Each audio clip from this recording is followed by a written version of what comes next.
sometimes I think we forget to question ourselves who we are today. Me, Jorge Tellaeche, in my 32 years of being in this world, who am I now with everything that I've learned from friends, from surroundings, by things I put attention to. Everything that I do it because I really believe in it. I think it's necessary to talk about those things. The name of the show is I Want to Stay Here a Little Bit Longer. And what it is a consequence or a closing statement to the last two shows that I've had in Mexico.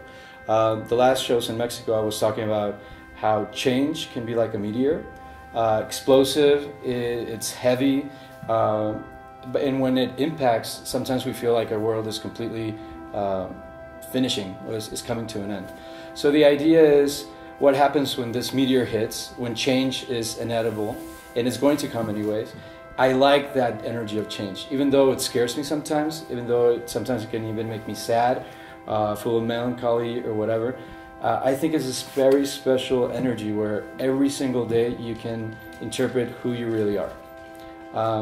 Sometimes we have this idea that we are who our parents told us to be, or society, or culture, and all that. And what I'm saying is, I'm going to decide each morning who I am. So I want to stay there a little bit longer. I want to stay in that energy every single day and redefine who I am.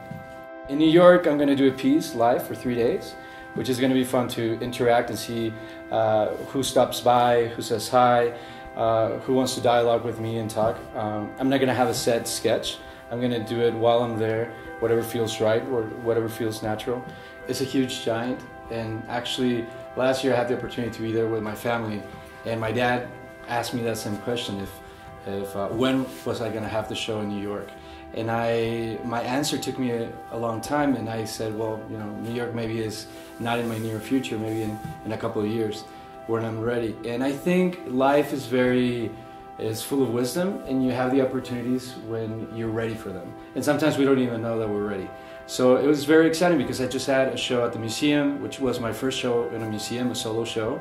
And it was 57 pieces, sculptures, 5 murals. And I learned so much from that I'm bringing all this energy and everything that I learned from the process of that show, and I'm bringing it to New York. And to be able to share it with a different culture, even though they're both big cities, that they have a lot of same things or similarities, it's going to be interesting to see how people react to what I'm trying to say with this whole thing about meteors and explosions and change, and deciding to stay in that energy a little bit longer.